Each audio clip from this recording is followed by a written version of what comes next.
The Duke saw Bruises his bride had tried to hide, and his reaction changed everything in her fate. The carriage wheels ground against the gravel of Valecrest Manor as twilight descended like a benediction upon the grounds. Marianne Solane sat rigid within the upholstered confines, her gloved fingers pressed so tightly against the fabric of her travelling dress that the seams might have whispered in protest. Outside, the Gothic towers of her new home rose against a violet sky, imposing, magnificent, utterly foreign to the trembling woman who would now inhabit its shadowed halls. She had married a stranger this morning. The Duke of Valecrest, Ronan Blackthorne Valecrest, stood as one of England's most formidable peers, a man of iron countenance and impeccable lineage, whose very presence seemed to command the very air to stillness. The ceremony had unfolded with all the grandeur befitting his station, witnesses aplenty, whispers aplenty, judging eyes aplenty. Yet through it all, Marianne had felt as though she were drowning in silk and solemnity.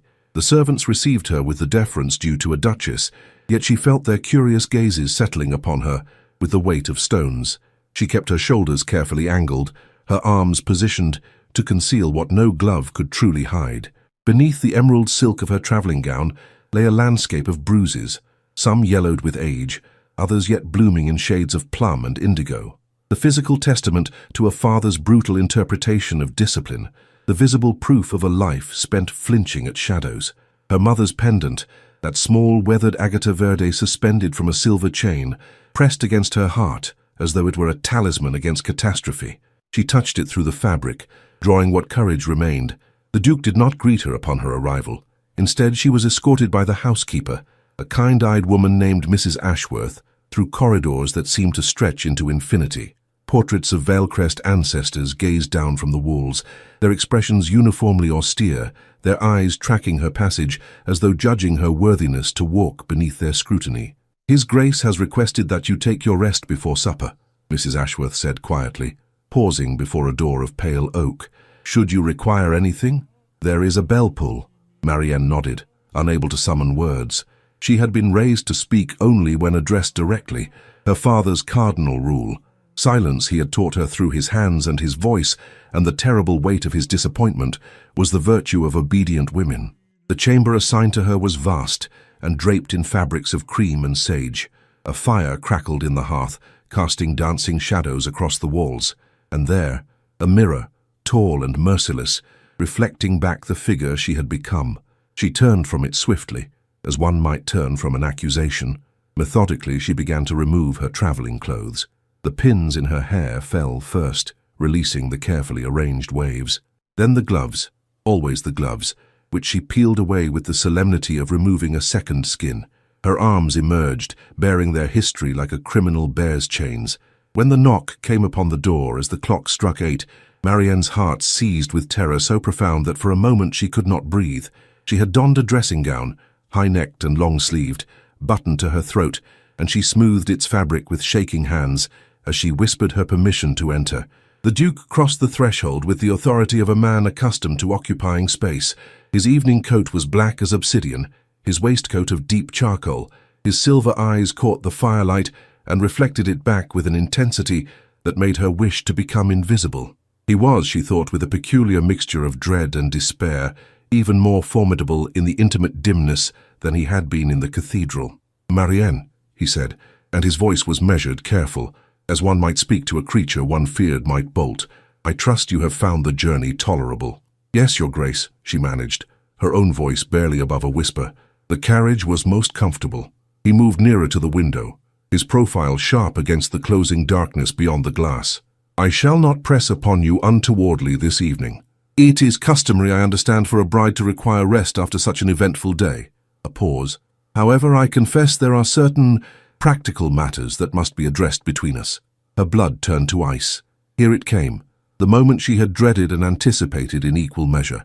He would discover her shame.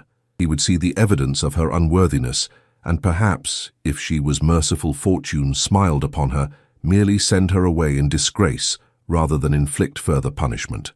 "I would ask," he continued, turning to face her fully, "that you remove the dressing gown." The words hung in the air like a sentence of doom. Marianne's hands moved to the buttons of their own accord, though her mind screamed protest. Slowly, deliberately, she unfastened each closure, her fingers trembling as though caught in winter's grasp. The gown slipped from her shoulders and fell away, pooling at her feet like spilled wine. For an eternity, or perhaps only a heartbeat, there was silence. The Duke's expression underwent a transformation so complete that Marianne nearly fled from it. The austere nobility crumbled, the iron composure fractured. His eyes, those silver eyes that had seemed so terrifyingly cold, suddenly swam with an emotion she could not name, but which unmade something fundamental within her chest. "Good God," he whispered, and his voice carried the weight of genuine anguish. "Marianne, who has done this to you?" She could not answer. The question opened a chasm within her that she had spent her entire life bridging with silence and compliance. She stood before him, exposed not merely in body, but in the totality of her suffering, and found herself unable to articulate the truth. My father, the man who should have protected me, the man whose name I must still bear, the man whose legacy is written across my skin in shades of agony. Instead, she reached for the pendant, her fingers closing around it as though it might anchor her to the earth. "It does not matter, Your Grace.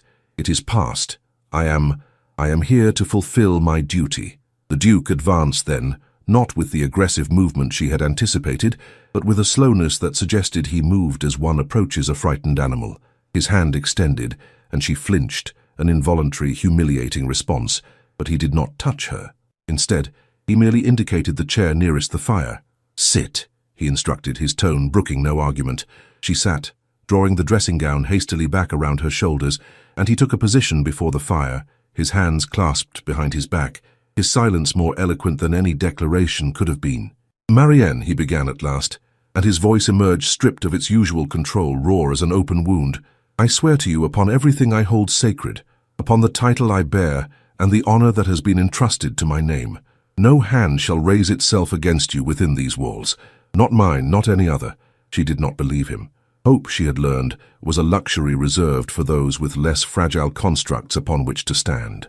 Yet something in the absolute conviction of his words, the way they resonated with a truth that seemed to come from depths she did not know he possessed, cracked the carefully built walls around her heart. "Why?" she asked, the question barely audible. "Why would you offer such protection to one you have only just met?" The Duke turned to face her, and in the firelight she saw something she had not expected to find in a man of his station: compassion. "Because," he said quietly, "no one should bear their suffering alone." The morning that followed the previous night's revelations arrived with a gentleness that seemed almost mocking. Marianne had not slept. She had instead spent the hours listening to the unfamiliar rhythms of the manor, the settling of ancient timbers, the whisper of wind through the eaves, the distant tolling of the chapel bell. When pale light finally crept through the heavy curtains, she rose and dressed with meticulous care, selecting a gown of pale green muslin with long sleeves, always long sleeves, and fastened her mother's pendant about her neck with trembling fingers. She did not expect to see the Duke at breakfast, yet there he sat in the morning room, the sunlight catching the sharp geometry of his features as he studied correspondence with the kind of focused intensity that seemed to exclude the entire world from his awareness. He looked up as she entered, his expression shifting in that peculiar way that had begun to haunt her thoughts. That moment of recognition, as though he was seeing her anew each time, registering her continued existence as something of profound consequence. "Good morning," he said, rising from his chair with the courtesy due to a duchess rather than a woman whose bruises he had witnessed mere hours prior. "I trust you found your chambers satisfactory." "Entirely, Your Grace," she replied, moving toward the sideboard where several dishes awaited. The housekeeper was most attentive. "Mrs. Ashworth has served this household for nearly 30 years. You may rely upon her discretion in all matters." He paused, allowing the weight of his meaning to settle between them. "What transpires within these walls remains within these walls, Marianne. That is my pledge to you." She busied herself with the selection of toast and jam, grateful for the excuse to avoid his gaze. "You are very kind, Your Grace." "I am not kind," he said, and something in his tone drew her attention back to him, despite her instinct for self-preservation. "I am merely endeavoring to be decent." There is a considerable difference between the two. Over the following days, a rhythm established itself, one that surprised Marianne in its ordinariness. The Duke showed her the grounds with the patience of one unveiling not merely a property, but a philosophy. He walked her through the rose gardens where blooms in shades of crimson and gold seemed to echo with silent testimonies of growth and resilience. He showed her the library, whose shelves seemed to contain all the knowledge ever accumulated by humankind, and offered her the freedom to select whatever volumes she wished. "Reading," he said, his voice taking on the cadence of someone imparting wisdom rather than instruction, "is perhaps the greatest rebellion available to those whose circumstances would otherwise silence them. Arm yourself with stories, Marianne. They will sustain you." It was in the library where she first allowed herself to weep. She had been reading a passage from a novel, some tale of a woman unjustly condemned, when the words seemed to pierce through the carefully constructed armor around her heart. The tears came without warning, without permission, and she found herself covering her face with her hands as though she might contain the breach. The Duke's presence beside her was announced only by the gentle sound of his footfall. He did not offer platitudes. He did not encourage her to cease weeping. Instead, he settled into the chair beside hers and waited with a kind of steadfast presence that seemed to suggest he would remain there until the last tear had fallen from her eyes. "I do not know how to be anything other than afraid," she whispered, when at last her breathing had stabilized. "Then be afraid," he replied, his voice low and steady as a heartbeat. "But be afraid here, where you are safe. Be afraid with someone who will not punish you for your fear." It was not long after that, when the first social test arrived in the form of an invitation to a musicale at the home of Lord and Lady Pemberton. Marianne's panic at the prospect of facing society was so acute that she nearly begged to remain behind, yet the Duke was immovable in his conviction that she must attend. "They will gossip regardless of your presence or absence," he said, adjusting his cravat before the mirror in the entrance hall. "What you must demonstrate is that you will not be cowed by their speculation. You walk beside me, Marianne, and in so doing you carry the authority of this title. Let them wonder they shall receive no answers from you or from me." The musicale was precisely as dreadful as she had anticipated. Lady Haldena Morel, a woman whose sharp features seemed to sharpen further with malice, greeted her with a smile that bore all the warmth of a blade. Others observed her with the careful scrutiny of those attempting to discern weakness, some professional failing, some moral deficiency that might justify the gossip already circulating about the Duke's hasty marriage to an unknown woman. Marianne felt their eyes like brands upon her skin, yet the Duke remained steadfast beside her, his hand occasionally moving to the small of her back, not possessive, but present. And when Lady Haldena made a comment sufficiently venomous to bring silence to those within earshot, he turned to her with an expression of such cold displeasure that the woman wilted visibly beneath his regard. "Madam," he said, his voice threading through the tension like a blade of steel wrapped in velvet, "if you must comment upon the character of my wife, do so with the respect you owe both her station and my name. Anything less shall be deemed an affront I am not inclined to overlook." The words were not loud. They were not angry, yet they carried within them the absolute certainty of a man accustomed to obedience, and the woman retreated into herself like a creature seeking shelter from a storm. It was on their carriage journey home that Marianne, emboldened by the evening's events and the cognac she had consumed at supper, found herself speaking with a directness that astonished her. "Why did you defend me tonight?" she asked, watching the lamplight play across his profile as the carriage swayed gently. "Your reputation could not have benefited from such a display of attachment." "My reputation," he said quietly, "is built upon the foundation of honoring my commitments. You are my wife, Marianne, not by accident or misfortune, but by choice. My choice made before God and the entirety of English society. That such choice binds me to protect you seems to me not a burden but a privilege." She turned to face him more fully, the pendant rising and falling with her breath. "I am not certain I understand the distinction. Then allow me to illuminate it for you." He reached across the space between them, and with a gentleness that seemed to defy his stern countenance, took her hand in his. "A burden is something one bears because duty demands it. A privilege is something one treasures because one has recognized its value." The carriage swayed around a corner, and she found herself leaning slightly toward him, not from fear but from something altogether different, something that tasted like hope and felt like it might, if carefully tended, grow into something that resembled trust. Spring transformed the grounds of Valcrest Manor into a tapestry of emerald and gold, and with it came a transformation in Marianne that even she could scarcely believe. The careful movements born of self-protection had given way to something approaching freedom.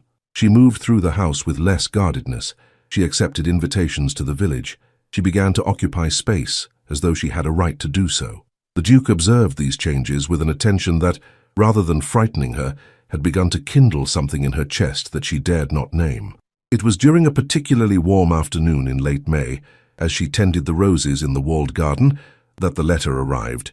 Mrs. Ashworth brought it to her personally, her kind face clouded with concern.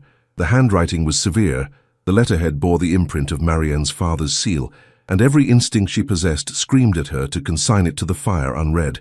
Yet she read it. "My daughter," it began, as though he had any right to claim such relationship, "I have indulged your foolish marriage to this Valcrest long enough. Your duty now lies in returning to your proper station as my ward. I shall be arriving at the manor on Thursday next to collect what is mine. See that you are prepared for departure, or I shall remove you regardless." The roses blurred before her eyes. All the careful progress, all the fragile bridges she had built between herself and trust, seemed to crumble to dust. Her father was coming. Her father, who had shaped her through violence and fear, who had convinced her that she deserved less than the mercy the Duke had shown her, would materialize at the gates and demand her return to servitude. She did not hear the Duke's approach until his voice cut through her spiraling panic. "Marianne." He stood perhaps a yard distant, as though offering her space should she need to flee. "Mrs. Ashworth believes you are in distress. May I inquire as to the cause?"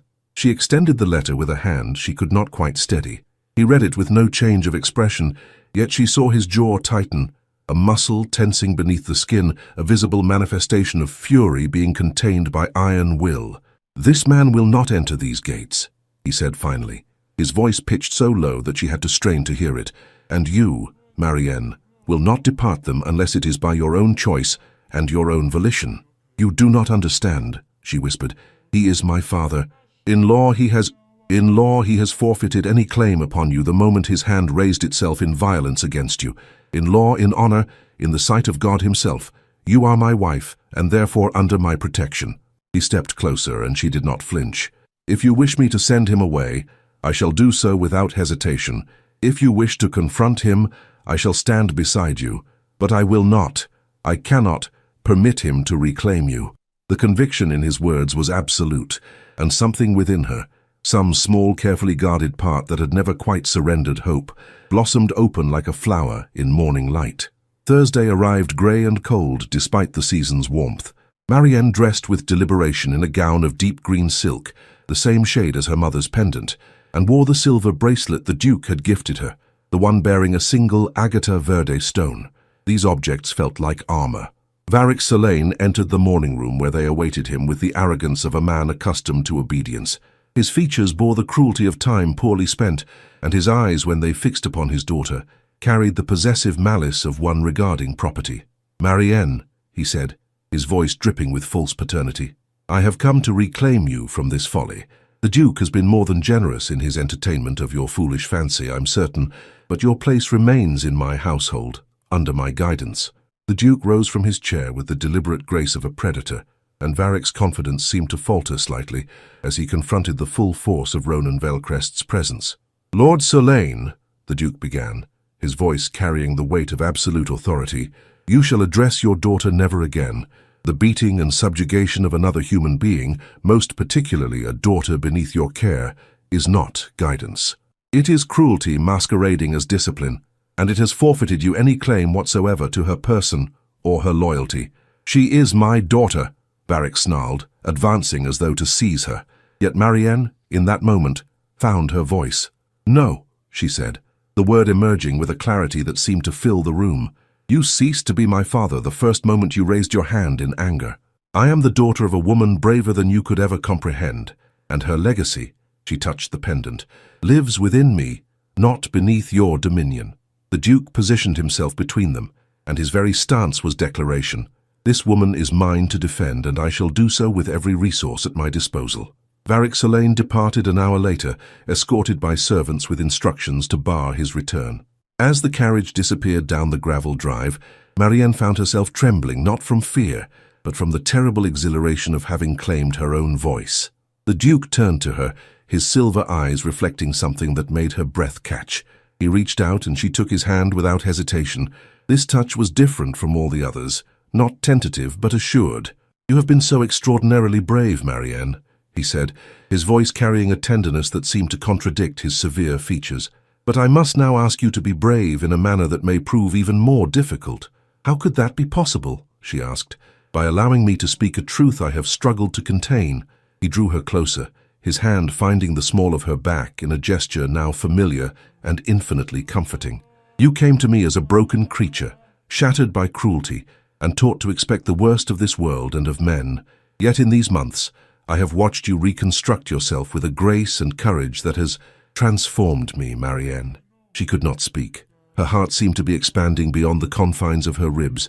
"If you will permit it," he continued, his voice dropping to barely above a whisper, "I should like to know you not as my wife bound by duty, but as the woman whom I have come to cherish above all things, above title, above reputation, above my own guarded heart.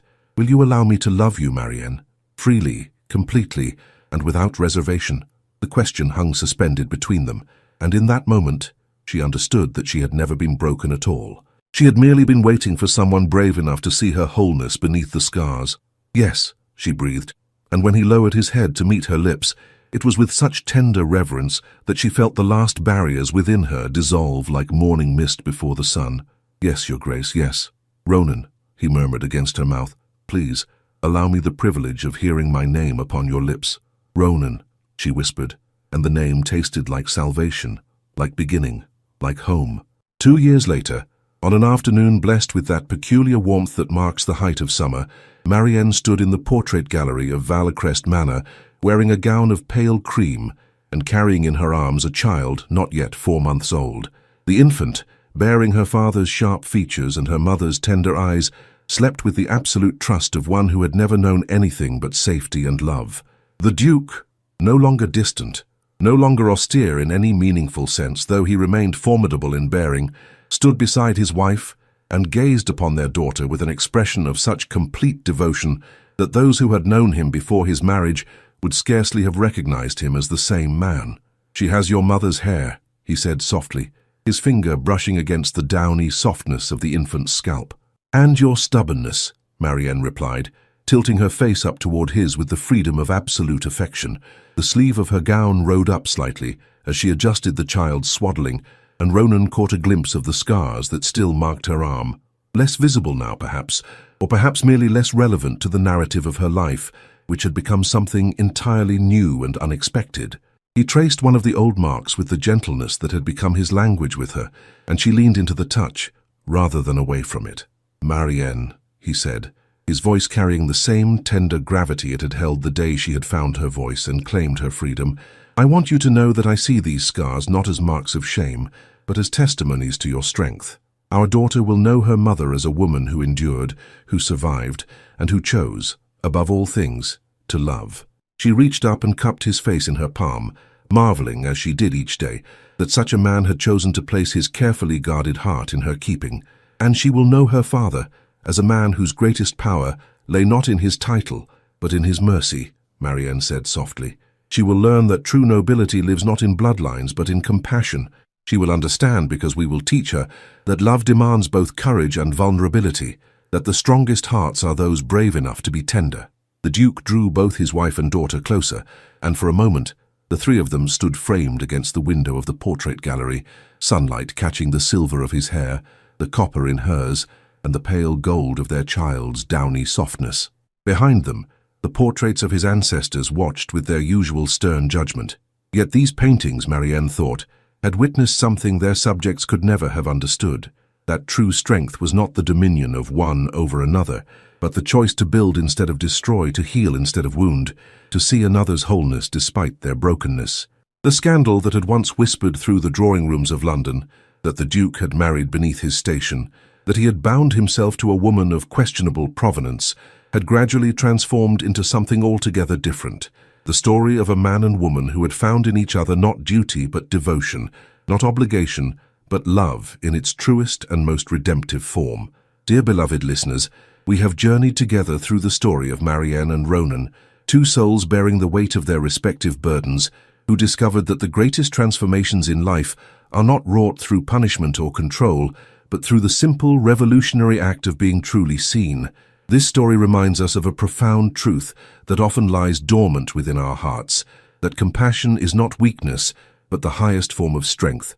The Duke, for all his power and authority, demonstrated that nobility of spirit transcends the nobility of birth. His willingness to abandon the cold distance that had defined his life, to lower the walls that had protected his heart, to choose tenderness in the face of vulnerability, these are the gestures that fundamentally alter the trajectory of another's existence. And Marianne's journey, from a woman made small by cruelty to a woman who claims her voice, who chooses to see her scars not as shame but as evidence of survival, speaks to the resilience that lives within each of us. She teaches us that healing is not a destination we arrive at, but a daily choice to move toward light rather than shadow, to accept love rather than merely its counterfeit in the form of obligation. Perhaps most importantly, this tale whispers to us a secret that our modern world often forgets, that in our haste to accumulate power, status, and control, we may sacrifice the only treasure that truly matters, connection built upon genuine recognition and authentic care for another's wholeness. We invite you, dear listeners, to reflect upon the Marianne and Ronan in your own lives. Who might be waiting for someone brave enough to see them truly? And more intimately still, who might you need to become in order to offer such vision to those who cross your path? If this story has touched your heart, if you have found yourself moved by the journey from pain to redemption, we beseech you, please comment below and share with us your thoughts. Did you find yourself rooting for Marianne's transformation? Did you see yourself reflected in either character's struggle? We are profoundly grateful for each voice that joins our community, for each heart that opens to the power of these narratives. And if you have not yet subscribed to Victorian Love Stories, we implore you to do so now. Our channel exists solely to bring you the most exquisite tales of love, honor, and redemption, set against the backdrop of England's most storied era. Each week we offer new stories that celebrate the complexity of the human heart, the courage required to love authentically, and the belief that truly, deeply, and without qualification, love, when rooted in genuine compassion, can transform everything. Thank you from the depths of our hearts for allowing us to share these tales with you. Your presence here, your attention, your willingness to journey through these stories means everything to those of us at Victorian Love Stories. Until our next encounter, may you move through this world with the same courage Marianne discovered, and may you offer to those around you the same tender recognition that Ronan learned to give. We shall be waiting for you, with another tale of love and redemption very soon. Thank you for dedicating your time to experiencing this tale. We, at Victorian Love Stories, are eternally grateful for your presence and your heart.